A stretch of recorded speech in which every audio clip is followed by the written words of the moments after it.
하나님께 먼저 감사와 영광의 박수 올려드립니다. 주님 모든 영광 받아주세요. 주님 저를 도와주시옵소서.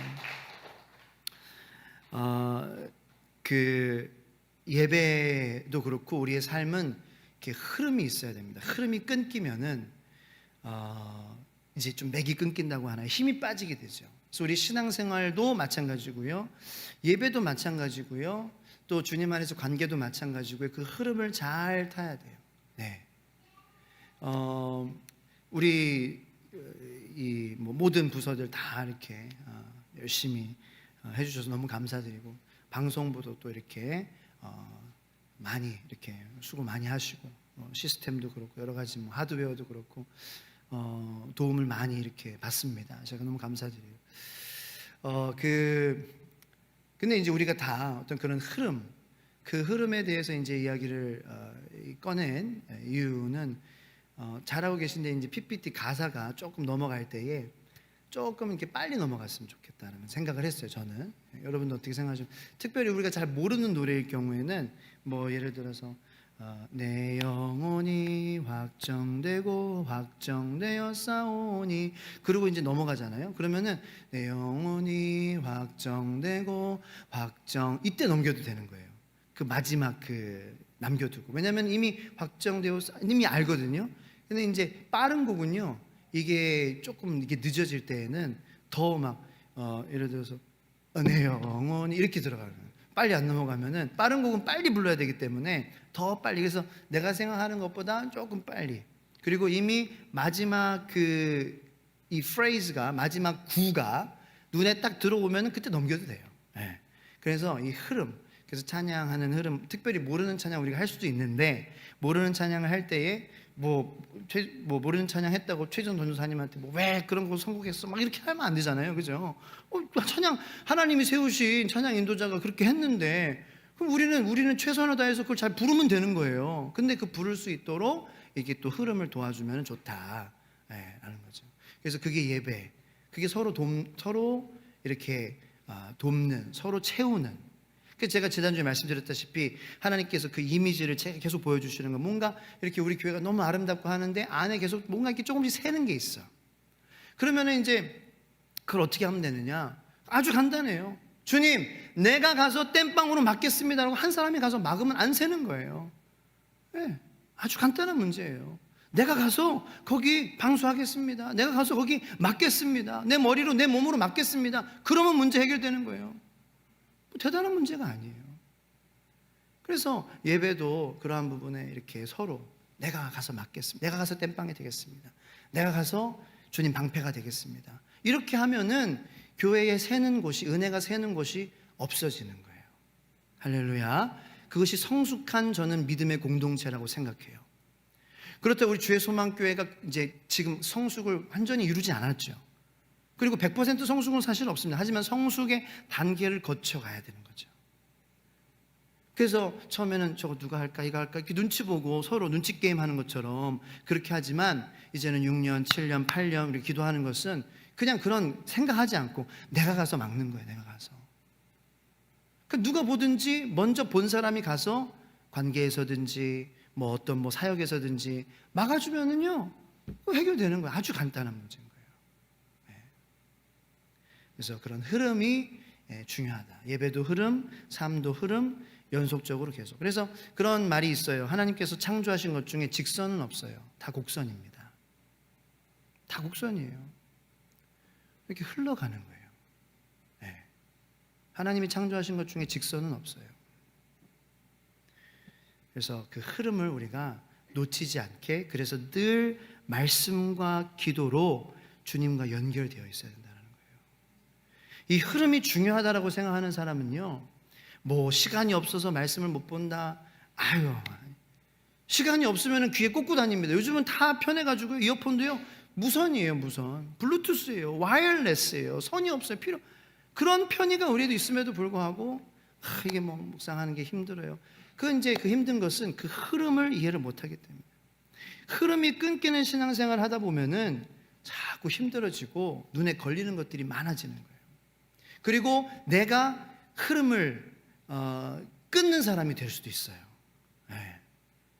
예배에 계속해서 은혜와 도전과 어떤 그런 하나님 임재 앞으로 나아가게 해줘야 되는데 자꾸 그런 흐름을 끊게 만드는 그러한 은혜를 이렇게 막는 사람이 되면 안 되겠죠. 저도 그렇고. 예. 그래서 그러한 흐름, 이 흐름이 예배소서 말씀 가운데에 우리에게 깨달아지는 그러한 역사가 있게 되기를 예수님의 이름으로 축원합니다. 에베소서의 특징을 제가 지난주에 말씀드렸죠.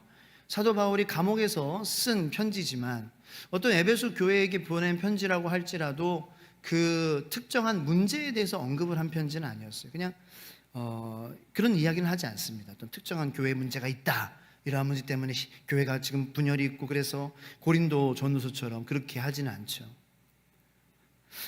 그러나 나중에 시간이 흐르고 사도 요한을 통해서 주님은 에베소 교회를 향하여 칭찬도 하시지만 책망하시는 것을 우리는 압니다. 그것이 이제 요한계시록 2장 4절에 기록이 되어 있습니다. 다 같이 한번 화면을 통해서 읽도록 하겠습니다.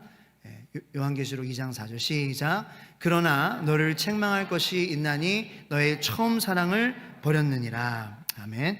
그래서 이 에베소 교회에게 사도 요한을 통해서 하나님께서 말씀하시는 말씀이에요. 주님이 말씀하시는, 너희가 참 잘한다, 칭찬 많이 해주셨어요. 그런데 그러나 책망할 것이 있다. 처음 사랑을 버렸다라는 거예요. 어쩌면 에베소서를 우리가 이제 앞으로 계속 금요일마다 묵상을 하면서 에베소 교회의 이 첫사랑을 너희가 잃어버렸다라는 그 예수님의 책망이 어떠한 그 관계가, 어떻게 그 첫사랑이 잃어버려지게 됐는지, 무엇 때문에 첫사랑을 잃어버리게 됐는지 우리는 발견하게 될 줄은 모릅니다. 그러한 은혜가 있기를 바라고요. 제가 말씀드렸죠. 흐름, 하나님을 이 하나님과의 신앙생활에서 흐름이 중요한데 이 흐름을 잘 타기 위해서는 관계 정립이 먼저 잘 되어 있어야 됩니다. 네. 하나님과 우리 사이가 어떤 사이냐에 따라서 어떠한 그 흐름을 내가 이해를 할 수 있는 거예요. 자, 하나님과 우리 사이는 계약 관계가 아니다라는 거죠. 하나님과 우리 사이는 무슨 관계예요? 하지만 무슨 약 관계이긴 해요. 무슨 관계? 언약 관계다라는 거예요. 한번 따라해 보시기 바랍니다. 하나님과 우리 사이는 언약 관계입니다. 네, 계약 관계는 아니에요. 네? 그래서 나는 갑이고 너희는 을이야. 그래서 갑과 을 이렇게 동의하고 너 이거 어기면 이렇게 되고, 그런 관계는 아닙니다. 그런데 이 조금 비슷한 부분이 있기는 한데 뭐냐면은 이 계약 관계에서도 계약 내용을 모르면은 갈등이 생기는 거예요. 그렇죠? 내가 예를 들어서 인터넷 회사와 계약을 했어요. 그래서 인터넷 회사는 우리에게 이러한 서비스를 제공하겠습니다, 이러한 속도를 제공하겠습니다, 이렇게 계약 조건을 걸었다는 거죠. 그런데 그 계약 조건을 내가 모르고 여기 인터넷 왜 이렇게 느려? 이 컴퓨터 이거 우리 집 컴퓨터 4대인데 왜 3대는 연결이 되고 4번째 왜 컴퓨터는 연결이 안 돼? 그러면서 막 항의 전화를 막 하는 거예요. 근데 계약 조건에는 쓸 수 있는 컴퓨터, 연결할 수 있는 컴퓨터는 3대고, 그리고 속도는 초당 오메가 바이트고 이렇게 써 있다라는 거죠. 그거를 모르면은 자꾸 내 마음에 갈등이 생기는 거예요. 관계에도 갈등이 생기는 거예요. 왜 저 사람은 저렇게 하지? 이 계약 조건을 모르면 그렇게 된다는 거죠. 의문을 갖습니다. 의심을 갖습니다. 관계가 어려워집니다. 상대방은 계약의 내용대로 하고 있는데 내가 계약서 안에 있는 내용을 모르면은 갈등이 생기는 것입니다. 또 내가 그 계약 내용을 몰라서 계약 내용대로 행하지 않으면은 나와 계약한 사람의 마음을 내가 또 불편하게 하게 된다라는 것이죠. 이 부부의 관계도 참 미스테리어스한데 왜 미스테리어스하냐? 왜냐하면은 계약 관계는 아니에요. 이 참 부부 관계도 생각해 보면은 어떻게 이루어지냐면은 내가 너를 평생 사랑하는 남편이 될게. 저는 상길 오빠를 사랑하는 아내가 될게요. 이 약속으로 된 거예요. 아니, 그리고 나서 가서 결혼신고를, 혼인신고를 하는 거잖아요. 그죠? 혼인신고를 했기 때문에 결혼하는 게 아니라 약속을 먼저 했기 때문에 혼인신고를 하는 거잖아요. 그죠? 그러니까 이 부부관계도 참 미스테리어스하다라는 거죠. 그냥 그 서로의 약속으로 이렇게 됐어요. 그런데 요즘은 계약서도 쓴다고 합니다. 그래서 몇 조, 몇 항을 어기면 뭐 예를 들어서 각방 며칠 뭐 이런 식으로 그 어기는 것에 대해서 이렇게 위약하는 것에 대해서 이렇게 페널티가 간다는 거죠. 그리고 극단적인 경우에는 이혼까지 이거 이렇게 몇 번 어기고 하면은 우리는 이혼할 사유가 된다. 네. 그렇게 도장을 서로 찍는 거예요. 자, 그러면 뭐 그렇구나, 세상이 그렇구나. 그럼 계약서를 결혼할 때 잘 써야 되겠네. 아주 그냥 세세하게 다 뭐 남편 누구는 화장실에서 소변 보고 꼭 시트를 내린다, 어길 시에는 뭐 어쩌고 저쩌고, 그렇게 세세한 것까지 다 적어야 되겠네. 그러면 행복할까요? 세세하게 쓴다고 해서 더 사랑하게 될까요? 그렇지 않죠. 계약서를 완벽하게 쓴다고 해서 거기서 막 사랑이 나오는 것은 아닙니다. 자, 그렇다면 하나님과 우리와의 관계로 다시 돌아가겠습니다. 어떤 관계라고 했죠? 언약 관계라고 말씀드렸어요. 그러면은 하나님의 말씀으로, 하나님의 입에서 나오는 말씀으로 맺어진 관계라는 거예요. 그러면은 그래, 하나님의 말씀, 그럼 내가 성경을 많이 읽어야 되겠다. 성경을 많이 읽으면은 하나님과의 나와의 관계가 좋아질 거야. 또 무조건 그것은 아닙니다. 무조건 그것은 아니에요. 그럴 수도 있어요. 그런데 많이 읽는다고 해서 사랑이 많이 솟아나진 않아요. 그러면은 성경학자 교수님들은 정말 사랑이 솟아나야죠. 근데 꼭 뭐 신약학 교수, 구약학 교수님이라고 해서 뭐 학생들에게 정말 이렇게 영감을 주고 정말 그리스도인이야 라는 그러한 사람들이 꼭 이렇게 있는 것은 아닙니다. 그런데 이미 사랑하는 관계 안에서 예를 들어서 그 사람을 향하여서, 상대방을 향하여서 이 편지에 그 사람을 향한 약속과 맹세, 이미 사랑해요. 뜨겁게 사랑해요. 근데 그 관계에서 쪽지를 쓰고 내가 너 이렇게 사랑해 줄게, 내가 너 이렇게 책임져 줄게, 내가 널 이렇게 아껴 줄게, 그 관계에서 그 편지를 읽으면은요, 마음이 엄청나게 뭐라 그럴까요? 감동이 되고 믿음직스럽고 정말 감사하고 너무너무 좋은 거죠. 그냥 정말 뜨겁게 사랑하고 있는 사이에서 그러한 약속과 맹세, 그리고 그 약속과 맹세를 하겠다는 그 사람이 신실하게 약속을 지켜줘요. 맹세대로 살아요. 그러면은 그보다 더 행복한 그러한 관계가 어딨냐는 거예요. 근데 사실 부부 관계도 한계가 있어요. 물론 진심을 담아서 이렇게 해줄게, 결혼하기 전에는 그렇게 남자들이 막 맹세를 하고 약속을 하고, 그런데 그 공약이 지금 몇 %나 실천이 됐냐는 거죠. 근데 뭐 저나 여러분들이나 다 피차 일반이라는 거예요. 하지만 이 세상에 오직 한 분, 유일하게 자신이 하신 약속과 맹세를 신실하게 단 한 글자나 한 획이라도 잊지 않으시는, 우리를 사랑하시는 분이 있는데 그분이 누구냐? 바로 예수 그리스도 하나님이시다라는 것입니다. 저는 이것으로 여러분들이 오늘부터 다시 한번 하나님과 다시 사귀게 되고, 오늘부터 다시 1일차가 되고, 하나님과 오늘 1일째야 그렇게 날마다 주님과 사귀고 사랑하는 그러한 마음이 다시 한번 오늘부터 새롭게 되기를 예수님의 이름으로 축원합니다. 하나님과 우리의 사랑이 없다면 아무리 편지에 맹세하고 약속하면 어떻게 돼요? 이거 미친 사람 아니야? 이렇게 되는 거예요. 날 사랑하지도 않는데 뭐 이렇게 약속을, 그죠? 여러분이 편지를 받았는데 사랑하지 않는 사이예요. 그런데 편지에 나는 너를 사랑해, 나는 너와 함께 있고 싶어, 이러면 어떻게 돼요? 아까는 막 힘이 되고 막 너무 좋고 그랬는데 무서워지는 거죠. 이거 누군데 날 지켜보고 있어? 누군데 날 책임진다 그래? 누군데 나와 함께 한다 그래? 그러니까 하나님과 사랑하는 그 관계에 우리가 들어가는 것이, 그래서 그 사랑하는 우리가 한 말 한절의 말씀을 읽더라도 그 말씀을 통하여서 하나님이 여러분들을 얼마나 사랑하시는지, 하나님 같은 분 없음을 우리들이 그 약속을 붙잡고 그 말씀을 깨달아 한 절의 말씀을 읽더라도 하나님을 향한 우리의 사랑이 조금씩 깨어나고 다시 회복되기를 예수님의 이름으로 축원합니다. 그럴 때 말씀을 읽을 때 그 말씀이 나에게 능력이 되고 힘이 되고 위로가 되고 소망이 되는 거죠. 하나님과 사랑하지 않는 관계에서 아무리 좋은 말씀이 여기 적혀 있을지언정 거기에 무슨 우리가 마음을 두고 우리의 무슨 소망을 두고 무슨 위로가 되겠습니까? 그렇죠?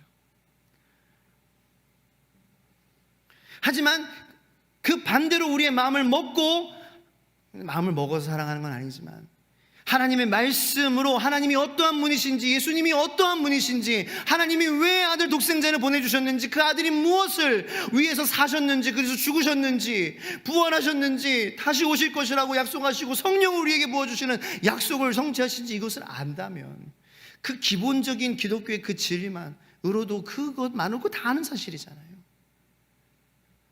하나님 정말 우리와 함께 사랑할 사이라는 거. 근데 많은 사람들이 우리 하나님과의 관계를 하나님 무슨 CEO, 대기업 CEO로 착각을 하는 거예요. 하나님과 우리는 사랑할 사이입니다. 하나님 우리를 사랑할 사이로 만드셨어요. 그게 창세기잖아요. 하나님 무슨 대기업 CEO로 우리는 착각을 하는 거예요.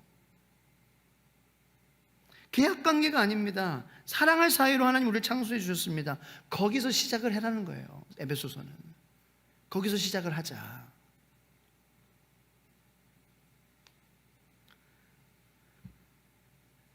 그 시작 단추를 다시 잘 꿰는 것이 중요하기 때문에 에베소서는 하나님이 우리를 사랑하셔서 주시는 이 신령한 복에 대해서 에베소서 1장에 나열을 하는 거예요. 하나님이 우리를 얼마나 사랑하시는지, 우리 하나님과 사랑할 사이라는 거, 하나님이 우리에게 주시는 신령한 복이 어떠한 복인지 네가 좀 알기를 원해. 그게 에베소서 1장 말씀인데요, 일단은 4절 말씀에 그게 나와 있는데 3절부터 5절까지의 말씀을 같이 한번 읽어보도록 하겠습니다. 시작. 찬송하리로다 하나님 곧 우리 주 예수 그리스도의 아버지께서 그리스도 안에서 하늘에 속한 모든 신령한 복을 우리에게 주시되 곧 창세전에 그리스도 안에서 우리를 택하사 우리로 사랑 안에서 그 앞에 거룩하고 흠이 없게 하시려고 곧 기쁘신 뜻대로 우리를 예정하사 예수 그리스도로 말미암아 자기의 아들들이 되게 하셨으니. 아멘. 찬송하리로다 하나님 곧 우리 주 예수 그리스도의 아버지께서 우리에게 신령한 하늘의 복을 주셨는데 4절 말씀에 어떤 것이 하나님의 신령한 복이에요? 창세전에 그리스도 안에서 우리를 택하셨다라는 거예요. 우리를 선택하셨다라는 거죠. 여러분, 우리가 많이 상처받는 그러한 부분이 뭡니까? 더 이상 세상에서 이런 문제 발생하면은 나 그러므로 책임 못 져요. 이런 문제 발생하면은 나 그러므로 책임 못 져요. 다시 가져가세요. 이렇게 자꾸 우리를 받아주지 않고 자꾸 떠밀어내는 거예요. 자꾸 리젝트 하는 거예요. 자꾸 거절하는 거예요. 여기서 거절당해요. 저기서 거절당해요. 그게 우리의 마음을 힘들게 합니다. 그죠? 직장에서도, 학교에서도, 캠퍼스에서도, 회사에서도, 가정에서도 우리를 거절하는 거예요. 넌 안 돼. 너 이것 때문에 안 돼. 저것 때문에 안 돼. 결격 사유를 다 듣고 털면은 먼지 안 나는 사람이 없지만 털어서까지 안 돼. 넌 안 돼. 이게 세상이에요. 근데 하나님은 어떤 분이세요? 반대예요. 하나님은 우리를 선택해 주셨어요. 우리를 택하여 주셨어요. 그 택하심에 하나님께서 뭐라고 하면 후회가 없다고 말씀하시는 거예요. No return policy. 하나님의 이 말씀의 언약에는 환불 정책이 없어요. 소비자의 입장이라면은 그것이 좀 불리할 수도 있죠. 난 소비자인데. 근데 소비자가 아니라 하나님의, 예수님의 신부, 나를 버리지 않겠다는 거예요. 얼마나 우리가 서로 버리고 싶은 마음이 많이 듭니까? 떠나고 싶은 마음이 많이 들지 않습니까? 그게 현실이에요. 웃자고 하는 소리는 절대 아닙니다. 부부간에도 서로 떠나고 싶은 마음이 많이 들어요. 그게 우리 한계잖아요.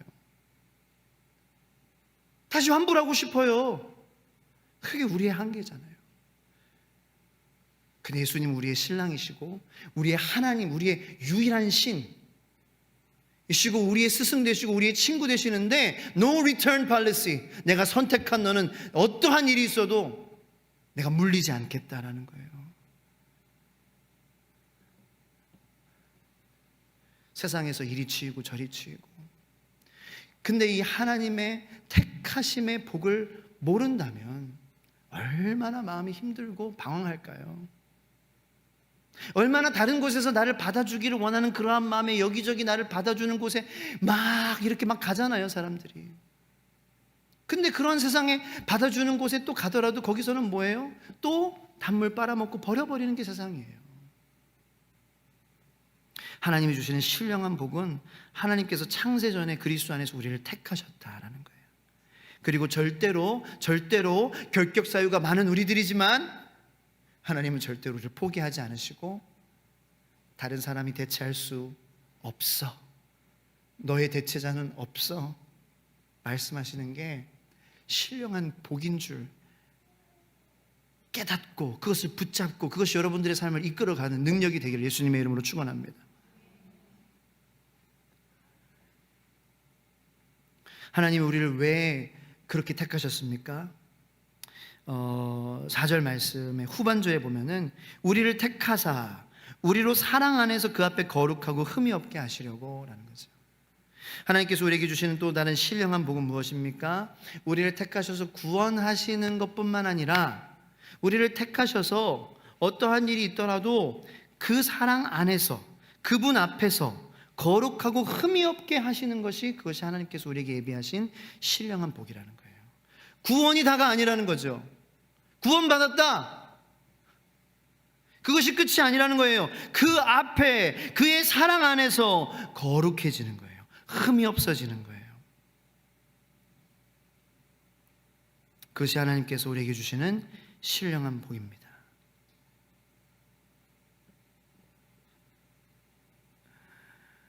근데 하나님과 이 알콩달콩 사랑하고 정말 친밀하게 사랑하는 그러한 관계가 아니면 이 거룩하게 하시고 흠이 없게 하시는 것도 사람들은 사랑이 식어지면 어떻게 느껴요? 짐으로 느껴요. 부담스러워요. 왜 목사가, 왜 목자분들이, 왜 부목자분들이 왜 나오세요 이렇게 합니까? 우리 같이 모여요. 제발 나오세요. 보고 싶어요. 왜 그렇게 합니까? 부담 주려고요? 아니에요. 짐 주려고요? 아니에요.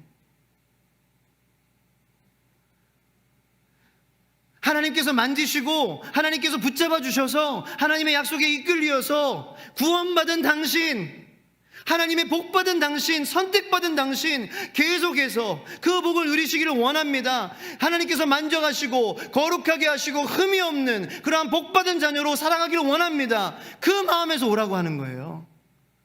하나님과 나와의 그 사랑 관계가, 사랑 이 친밀도가 있으면은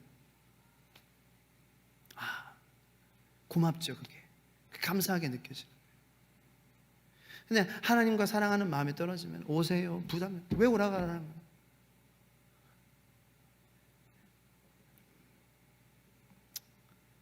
뭐 또 얘기가 나와서 또 그런 관점에서 우리 목자, 부목자분들 수고 많으시고 여러분들 기도 많이 해주시고 부탁드립니다.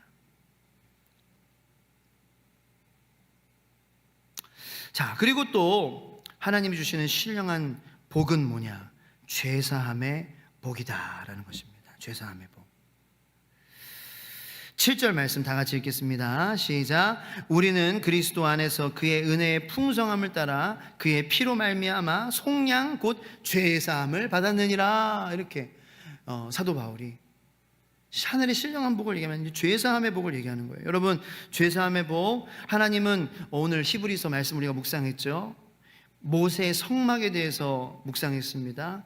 모세의 성막, 또 하나님 대한 모형과 그림자입니다. 예수님께서 우리 안에 계셔서 대제사장으로서 하실 일을 모형으로 보여주는 것이 모세의 성막입니다.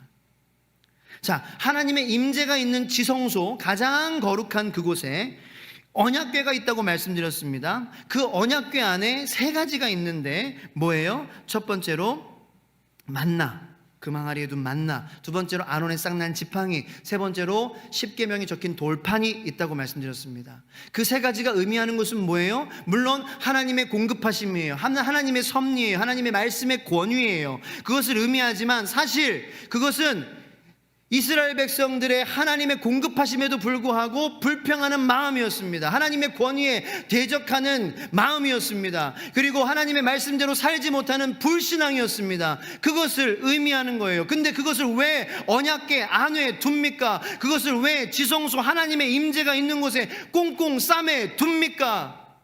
내 새끼이기 때문입니다. 내 새끼이기 때문에 내 새끼의 잘못한 것이 밖으로 새어나지 않도록 언약궤라는 하나님의 임재를 상징하는 그 안에 꽁꽁 싸매 주신 겁니다. 왜? 다른 사람들에게 보이면 그것이 흠이 되기 때문에, 그것이 죄책감이 되기 때문에 하나님은 그 안에 우리의 죄를 꽁꽁 싸매 두신 것입니다. 그리고 뚜껑으로 덮으셨습니다. 그룹 사이에 속죄의 날에 피가 뿌려지면 하나님의 임재가 임하셔서 그 모든 죄를, 다 백성들의 죄를 속량한다 선포하게 하셨습니다. 이게 죄사함의 신령한 복입니다. 누가 꽁꽁 싸맵니까? 하나님이요. 왜냐하면 그게 밖으로 새어나가면 누가 달려들어요? 사탄이 달려들 거예요. 참소하기 위해서. 너 그거밖에 안 되잖아. 네가 무슨 집사야? 네가 무슨 목사야? 네가 무슨 성도야? 네가 무슨 예수 믿는 그리스도인이야? 하나님의 마음은 언약궤 안에 그것을 쌓아두신다는 거예요. 감춰두신다는 거예요.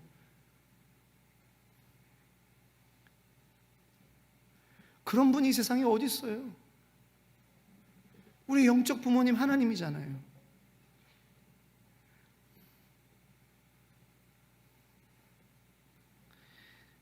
그 안에 나의 죄를 하나님께서 꽁꽁 싸매주시고 계시는 그것을 보는 사람이 복된 사람 아니에요? 하나님이 그런 분이야 라고 감탄하고 경탄하는 그 사람, 내 죄가 너무나도 많은데 주홍같이 짙은 나의 죄가 하나님의 언약궤 안에 하나님이 꽁꽁 안고 계셔. 그리고 예수의 피로, 예수의 찢기신 살로 그것을 속죄해 주시기 위해서. 이 죄사함이라는 것이 단순히 예수님 용서해 주세요, 예수님 이름으로 기도합니다, 너무나 우리가 오용하고 있다는 거예요. 정말 눈물 없이는, 정말 피비린내 없이는 경험할 수 없는 거예요. 그런데 매일매일 그 경험을 할 수 있도록 예수님께서 희생 제물이 되어주셔서 그 단번에 이루실 수 있는 그 예수님의 죽음으로 우리에게 허락해 주셨다는 거죠. 그런 예수님과 우리가 사랑하지 않는다면 누구와 사랑하겠습니까?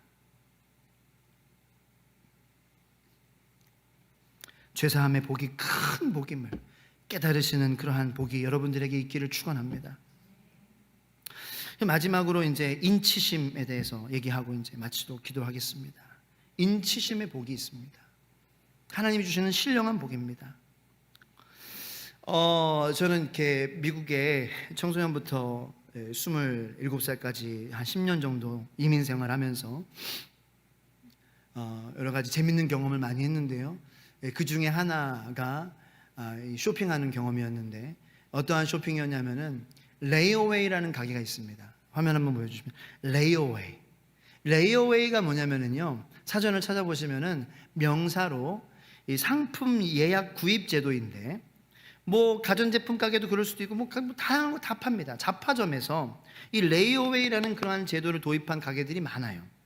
이게 뭐냐면은 제가 예전에도 한번 설교할 때 말씀드렸는데, 다 처음 듣는 것처럼 이렇게 들으시는 그러한 배려를 해주셔서 감사드립니다. 잊어버리신 게 아닌 것 같지만 그래서 상품가스 일부만 내면은요, 그게 내 거가 되는 거예요.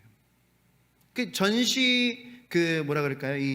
저기 쇼윈도우에 있어요. 그대로 있는데 어떤 딱지가 붙냐면은 레이어웨이 스티커가 딱 붙어 있는 거예요.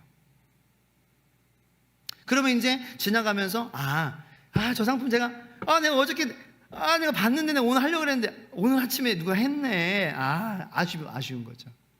근데 또 다른 그런 상품이 뭐 거긴 중고도 있고 뭐 새 것도 있고 뭐 그런 것들. 그래서 그런 것들 쇼핑하면서 참 재밌었어요. 자, 저는 이 구원이라는 것이 하나님께서 인치셨다라는 것이 어떻게 보면 이 레이어에 좀 비슷하다는 생각을 했어요. 예수님께서 찜해주신 거죠. 쟤는 내 거야 라고 다른 사람이 보지만 건들지 못하는 거예요. 이 구원이 레이어웨이라면 어떤 상품값을 일부만 냈잖아요. 그죠? 근데 예수님의 십자가의 죽으심은 일부는 아니에요. 예수님의 십자가의 죽으심은 완전합니다. 그런데 부족한 게 있어요. 뭐예요? 우리의 믿음이죠. 네? 안 그래요? 이 예수님의 십자가가 부족하지 않은데 우리는 늘 부족해 하잖아요. 그러니까 부족한 것이 내 믿음이에요. 부족한 것이 나의 모습이죠. 그래서 이 구원이라는 것이 레이어웨이 딱지라면 우리가 주님의 약속을 붙잡고 그 약속에 이끌려 하나님께 주시는 신령한 복을 우리가 깨달아 그것을 붙잡고 하나님 정말 사랑할 수밖에 없는 그러한 분입니다라고 하나님과 사랑 관계에서 하나님의 말씀을 읽으며 그분의 맹세와 그분의 약속을 읽으며 우리가 그분처럼 되어가는, 온전히 우리의 믿음이 그분의 것이 되어가는 그러한 과정이 바로 완부를 지불하고 나머지 금액을 지불하고 완전히 그 주인의 것이 소유가 되는 것이다 같은 거라는 거죠. 그래서 우리 모든 과정에 있어요. 지금 일부가 이루어졌습니다. 예수님의 십자가는 문제 없습니다. 그 십자가는 완전합니다. 그런데 우리의 믿음이 아직도 성장해야 될 줄로 믿습니다. 온전히 내가 주인의 것이 되어가는 그 과정, 그것이 거룩함이라는 거예요. 그것이 구별된다라는 거예요.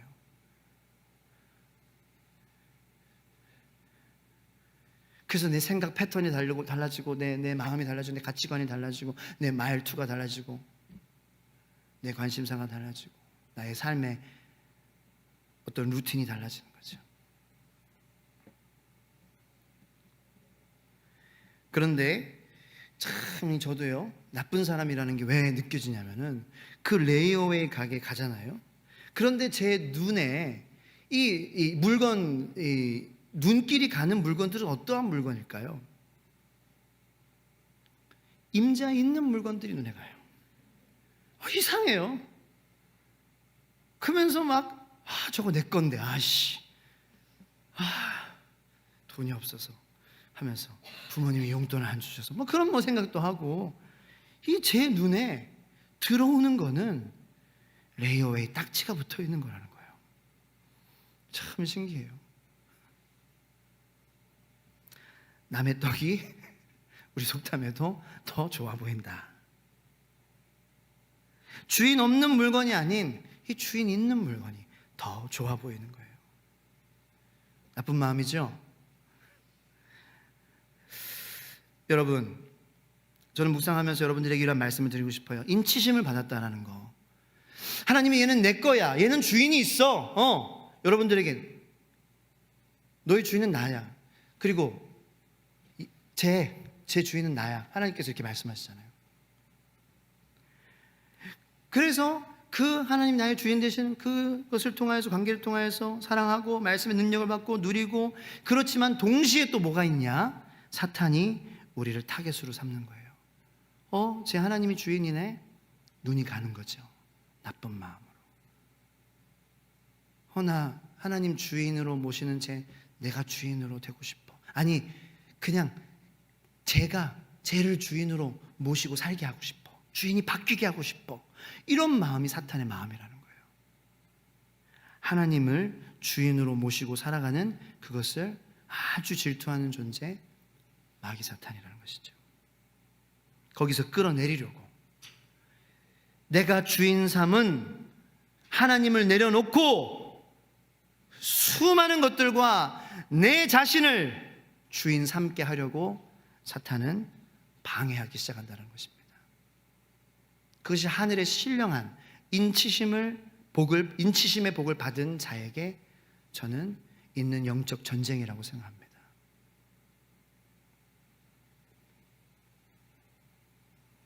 그런데 인치심을 받았다라는 것은요, 또 이런 능력이 있어요. 스티커가 딱지가 붙어 있어요. 그러면은요, 내가 아무리 저게 너무 좋아 보여서 사장님, 제가요 저거 $20잖아요. 제가 $25 줄게요. 저거 취소해 주세요. 그런데 절대로 그런 일 없습니다. 그게 하나님의 언약입니다. 하나님의 약속 때문입니다.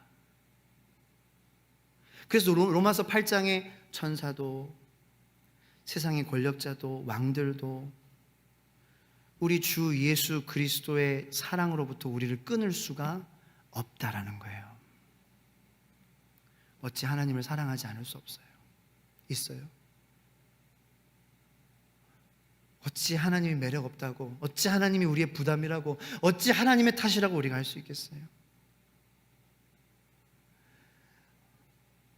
비록 나는 $20짜리밖에 안 되는 그러한 인생일 수 있지만, 사탄이 $100를 가져오고 $1000를 가져오고 $10,000,000, $1,000,000를 가져와도 하나님의 말씀 때문에, 언약 때문에, 그분의 맹세하심에 따라 절대로 우리를 넘겨주시지 않는 분, 그분이 바로 우리 주 예수 그리스도라는 것입니다.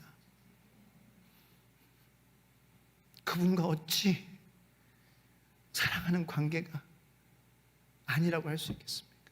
그분을 어찌 대기업의 CEO로 계속 착각하며 살아가겠습니까? 그분을 어찌 가끔 힘들 때만 찾아가는 그러한 사람으로 전락하게 만들게 하겠습니까? 그러면 안 됩니다. 천륜을 배반하는 일입니다. 이 말씀을 듣는 여러분들만큼은 다시 하나님과 사랑하는 그러한 관계로 들어가시길 축복합니다. 우리 하나님과 사랑할 사이입니다. 하나님 우리를 힘들게 할 사이가 아니라고요. 다 받아주지 않지만 하나님 우리 받아주신다고 한 그런 분이잖아요. 매일매일 말씀과 기도로 주님의 신실하신 약속을 우리가 잊지 않고 주님과 온전히 통일되고 하나 되는 저와 여러분들이 되기를 축원합니다. 하나님과 사랑하는 사이로 더 가까워지는 저와 여러분들이 되기를 축원합니다. 그래서 말씀이 여러분들의 능력이 되고 마음을 뿌듯하게 하고 힘이 되고 자꾸 생각나면서 미소 짓게 하는, 진짜 실제로 우리의 삶에서 받음으로 누려지는 능력이 되기를 예수님의 이름으로 축원합니다. 우리 이 시간 들은 말씀을 가지고 기도하기 원합니다. 주님, 우리에게 하신 약속을, 우리에게 하신 맹세 때문에 내가 너를 떠나지 않을 것이다 약속하신 그 약속, 너를 고아와 과부같이 두지 않겠다라고 약속하신 그 약속, 그 약속이 우리의 인치심임을, 우리에게 주신 신령한 복임을 이 시간 말씀을 통하여서 깨닫게 하여 주시옵소서. 사탄이 우리를 아무리 낚아채려고 해도, 밀 까부르듯이 아무리 까불러도 주님의 말씀의 능력을 우리에게 선포해 주실 때에 그 말씀을 붙잡음으로, 그 말씀의 능력으로 주님과 사랑하는 사이로 다시 주님과 일일째 주님과 만남이 설레어지고 그분의 편지, 그분의 성경을 읽을 때에 마음의 위로가 되고 힘이 되고, 실제로 우리의 삶 속에서 엄마로서, 아빠로서, 학생으로서, 청년으로서, 할머니로서, 할아버지로서 우리가 살아갈 때 많이 힘들고 어려운데, 마음의 병, 몸의 병, 여러 가지 힘든 것들이 너무 많은데, 부부관계도 힘든 것들도 있고 자녀들과의 관계도 힘들고, 그런데 정말 하나님과 우리의 사이는 사랑할 사이,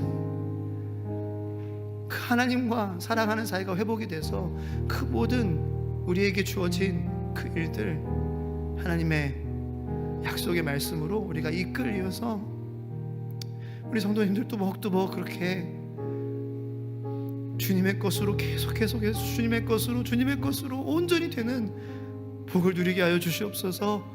말씀을 생각하며 같이 기도하기 원합니다. 주여, 주여, 주여.